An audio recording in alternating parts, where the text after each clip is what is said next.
Welcome back to Beyond Today Interviews. We're continuing our discussion with Dr. Stephen Britt, a PhD in applied mathematics and a former Fulbright scholar at Tel Aviv University in Israel. Stephen, I want to come back to what you were writing about in the article, Are We Alone? The Search for Life as Scientists Look Out Here. We touched on this briefly in our last program, but what is it about Earth? What are the conditions that make it habitable to sustain life? The further this is studied, the more and more conditions that are found on Earth that are necessary for life. It's like the more you think about it, the more highly specified our planet is for life than we could have imagined. I mean, a few hundred years ago, nobody was even asking these questions. Now that we're able to do things with these telescopes to filter out the light from a star so you can see a planet, we can start to measure things we couldn't measure before, like how far a planet is from the star that it orbits. And that makes a big difference on whether life can be sustained there or not, because if you're too close to your star, and if your star's brighter or hotter than the sun, then, well, it's going to heat the planet way too much. On the other hand, if it's too far away from the star, it's not getting enough energy, then there's no way you can get the entropy needed, right, the energy needed to start any kind or sustain any kind of life. So that's one criteria: the proximity to a star, the ability to sustain an orbit that is at a proper distance for heat reasons, and also so that the planet doesn't get sucked into the star. Can we call that the Goldilocks phenomenon? Not Yes. too hot, not too cold. It's been called that, yeah. Just right.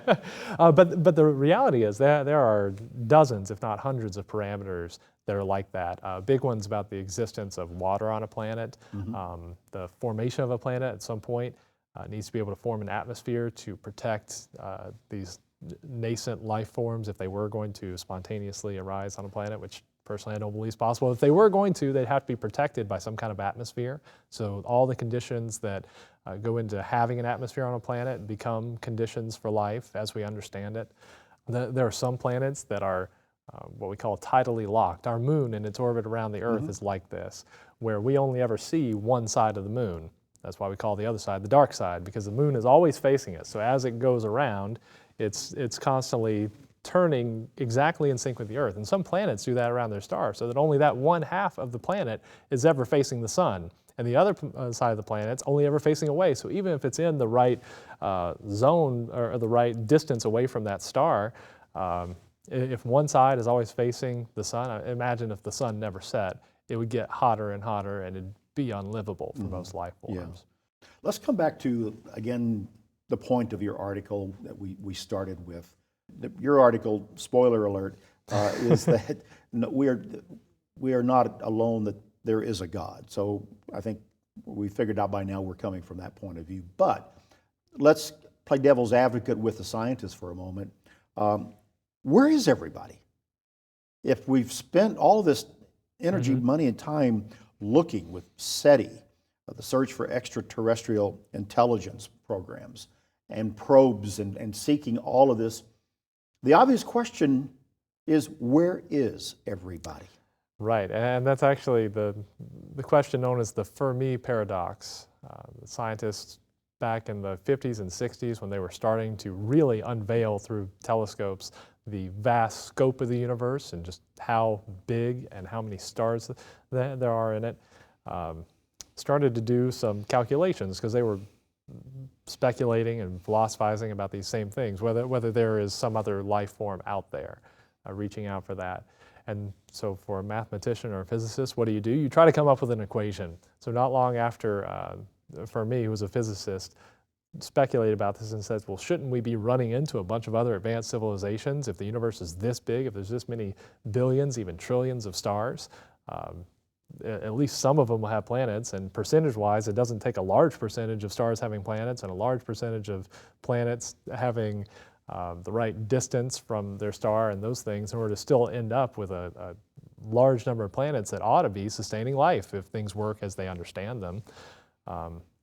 So scientists are coming to the point where they are admitting that we are in some alone? circles, yes.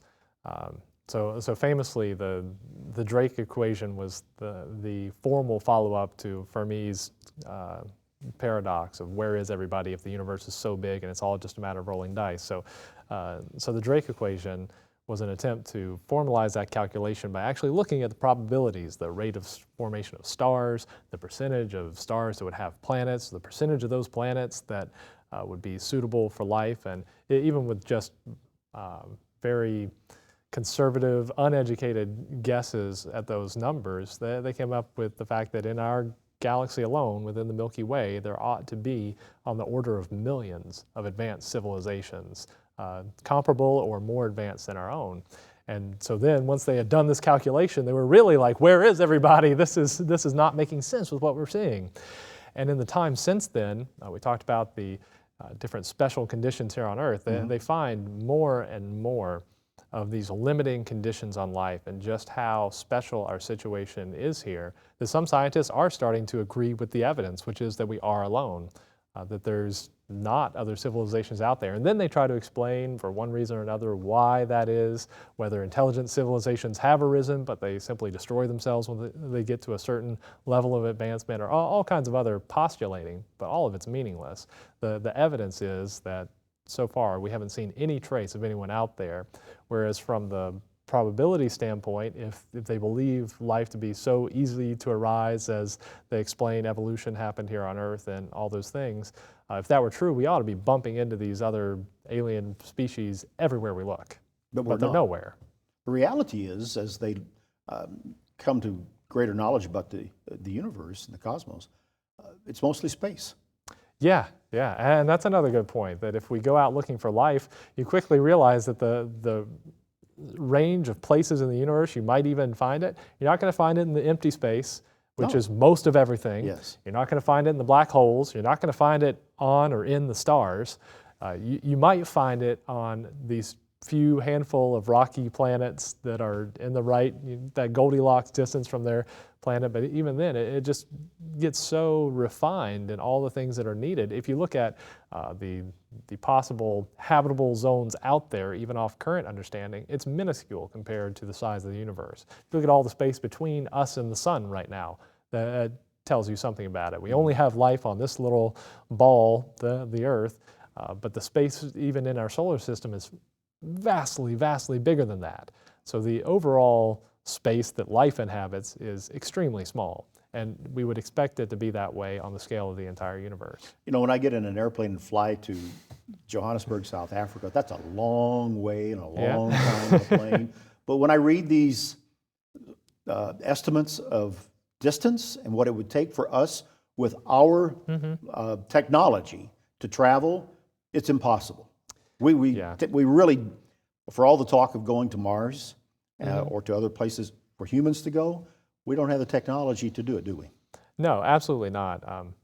So to that end, you think you mentioned some of the current projects out there. One of those are the breakthrough initiatives. They're all funded by a Russian billionaire. He's kind of set up these different funds for projects listening for extraterrestrial signals. That was Breakthrough Listen.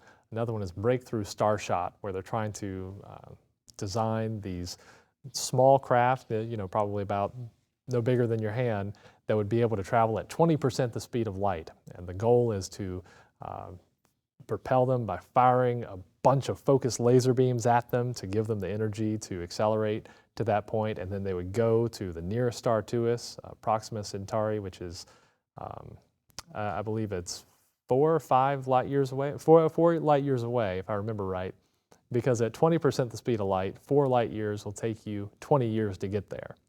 Okay, once they get there, if they're able to measure anything, they could send a signal back, and it would take 4 years for the signal. So these things are under development, not even done. And even if it all works out perfectly, we're talking about maybe getting something back, maybe, if nothing goes wrong, 25 years after the thing is launched. And so much of the way this is talked about is as though we're on the verge of discovering alien civilizations, and the very edge of being able to do something really significant to that end. But really, the most conservative efforts are very far in the future. So if we believe that on Earth is the only form of intelligent life, sentient life, as human beings are, and as we look at science and what they've discovered, we read the scriptures We come to that conclusion. We're people of faith. What if, Stephen, some bacteria were discovered on some distant body, some type of proto-life? What would that do for a person of faith? How should a person of faith consider that? That's a good question. So first to quantify a little bit, the only places where we're capable of finding that in the near term that's not on the order of decades would be either the moon or Mars. And the problem with both of those sites is we've already been there, and our germs go everywhere we go, and the life that we do see here on Earth is so tenacious that it would stand to reason you'd really have to rule out the possibility of contamination first, even if something were found here closer to home. But in that long term, if we send a probe out to Proxima Centauri and 25 years from now get this answer back and it looks like they have found something that's indigenous to the place, should that invalidate our faith? I would think not. The fact of the matter is the Bible never explicitly tells us, God never comes from the mountain and says, I never created life anywhere in this whole universe except right here on Earth. We're only told about life here on Earth. And the way things are presented, God certainly gives a lot of special care and attention to us here on Earth. What is man that you're mindful of him? If we see how great the universe is and understand if God made that, then God's much greater, infinitely greater, and yet he's mindful of us. So in terms of what it would do to my faith personally, if suddenly there was a verifiable alien microbe out there, I wouldn't let it bother me. I would still want to live my life the same way, according to that book. I would agree with you. I'd want to know as much as I could about that microbe. Yeah, I'd be really interested. And I would be skeptical. That's a point that's often thrown in the face of Christians by atheists, is that extraordinary claims require extraordinary evidence. There's a scripture in Ecclesiastes chapter 3 and verse 11 that says that God has put eternity in man's hearts. Is that why we even have a discussion like this and ask these questions and seek these answers? Yeah, I think absolutely. I think that's really the Bible's way of expressing what we've also said here in these interviews about there's that natural longing where we look out into the heavens and into space, and the more we look, there's a longing for connection to it, a longing for understanding of who we are and what we are, in a way that no other creature on Earth experiences. No other creature we know of has that same kind of longing for understanding that we do.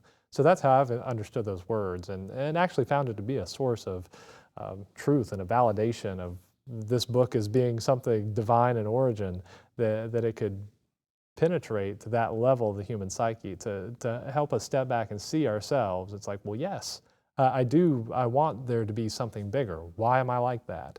It's because there's a God who put it there that way. And in fact, it reminds me of a scripture that I'd like to read from. In Acts chapter 17, when Paul was in Athens and speaking with a group of very smart people. Yeah, a group of philosophers, no doubt, up on the Areopagus. He said the following. So he was talking to them about this unknown God they had an altar to, and explaining that really the God they hadn't known, that they had speculated about, for them is more of an insurance policy. In case there's a God out there we don't know about, we might as well sacrifice to him, make him happy. Well, it turns out there was a God they didn't know about. And Paul described him this way. And I think it encapsulates a lot of the message of the Bible here in a very short package. So Acts 17:26 says that this God, he made from one man every nation of mankind. So right there you've got the statement of this God as a creator of mankind with intention and purpose. And he made them to live on all the face of the earth, having determined allotted periods and the boundaries of their dwelling place. So this is also a God who is involved in history that's being described, who is intricately connected to the affairs of man on the earth at the level of human governments, and we read about how God sets up kings and takes down kings. But verse 27, he's done this. Why? That they should seek God and perhaps feel their way toward him and find him. And I think that gets to the heart of what Ecclesiastes 3 points out. That God put this in us to seek him out so that we could find him. And the best part of all is the very end of this. It says, yet he is actually not far from each one of us. And that is just one of the most comforting realities that not only is there something out there, but that something is not some amorphous blob that we can't understand. It is a God who loves us, who designed us this way for a purpose, for us to grow into something like Him. And that's the ultimate destiny of mankind. That's what it's all about. That's why we follow the laws that this God gave us. You know, I think that is very comforting when you consider the fact that, as we said earlier, most of what we see is empty, black space. There's nothing there, material. But that scripture shows that God is near, and we can find Him, have a relationship with Him. He's not as far away as we might think. Right, right. If you look at the man hours and the money that has been invested towards looking out into this void where nothing's been found, and just think about, well, what if people were desperately searching for God in that way? How much different would the world be if that were the case? You know, Stephen, I think when we look at the National Geographic magazine that kind of inspired your article, or the title of your article, the National Geographic said, "We are not alone." And then you raise the question, are we alone? And the reality is we're not. Exactly. And for all of our learning and all of our knowledge, we don't have to climb a mountain to find philosophers.